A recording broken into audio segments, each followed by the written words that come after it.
right, still in the squat series, and got my trusty bench behind me, which I love to use with my clients for squatting because it's a great way to get them in the correct position, and if they ever stumble, I know they got something to catch them.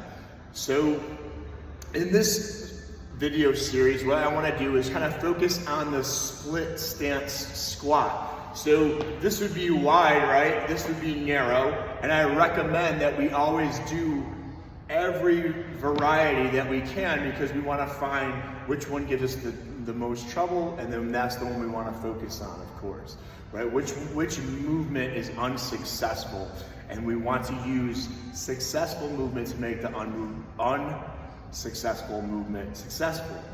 Ding, right? So let me show you what I'm going to explain. So I've done a video on the balance beam squat, which is like you're doing a balance beam, and it's a split stance squat. So I want my clients to be able to do the balance beam squat without falling over and rolling their ankles and things like that. And so the split stance squats is a way of getting there. And I want to focus today more on the split stance squat of changing our toe position. So what I can do is toe in or out with my front foot or my back foot, same thing.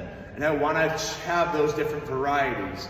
So let's go right here now and let's just toe the front foot out, and then I want to do some squats, okay? And let's toe it in, and then the same thing. Now I want to find which one of those is giving more difficulty, or if there's pain. So if I know a client that has pain in their knee, well, when they toe in, they're getting the pain, but when they toe out, they're not. So I'm going to use the toed out position for them, the successful movement, to eventually, because our goal is to get them where they can squat toed in, because they're probably going to find themselves in that position sometime in life. Okay, we don't just move like robots, and we're not constantly parallel and always squatting with our hips hip width apart and our feet straight. So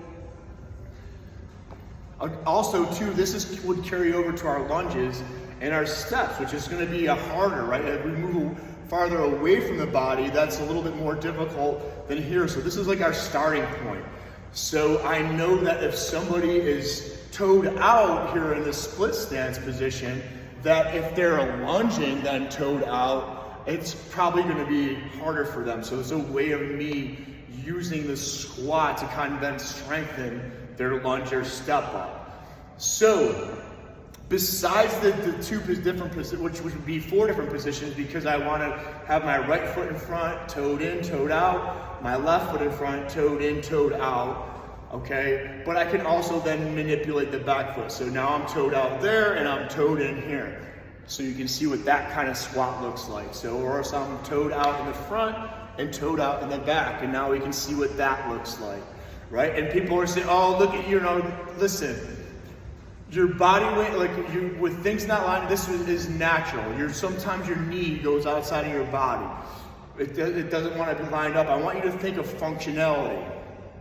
And so, too, in that position, maybe I'm not going to put a couple 100 pounds of dumbbells in my client's hands. But of course, yeah, I can progress them and train them and get them up to that point. So split stance squat, an awesome way to just tweak different movements. And the way Dr. Gary Gray taught me, and I love this analogy, is that if I hit myself in the head in this same spot the whole time, that spot's going to take a beating. If I constantly do squats with my feet parallel, this is like me hitting that same spot. But if I hit kind of like in all different directions, just by changing my foot positions and my stance, I'm now stimulating that muscle without obliterating it. And that's huge in especially longevity and keeping yourself from getting injured. That's a big aspect of it. Split stance squat, is it one that's giving you trouble? If it's giving you the trouble, then that's the one you want to do all the time.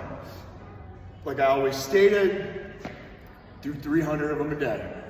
300 throughout the day. If I'm losing my balance in split stance squat, I know I'm gonna be in trouble. And I like to use that, like I say, from here in Western New York, if I happen to hit a patch of ice in my feet, and I gotta catch myself like that, and in a controlled environment such as the gym, if I cannot handle it, then there's no way I'm going to be able to handle that on the field of life, right? Or the athletic field, or out there in life when things are chaotic and completely unsafe in some spots, right? When we're running maybe on a road, or again, like I say, from my nephew going up as a goalkeeper to grab a ball out of the air and then coming down. We want to make sure that, again, that we have no weaknesses. Kill the weaknesses and you'll notice your strengths. Keep going up, and progress ahead.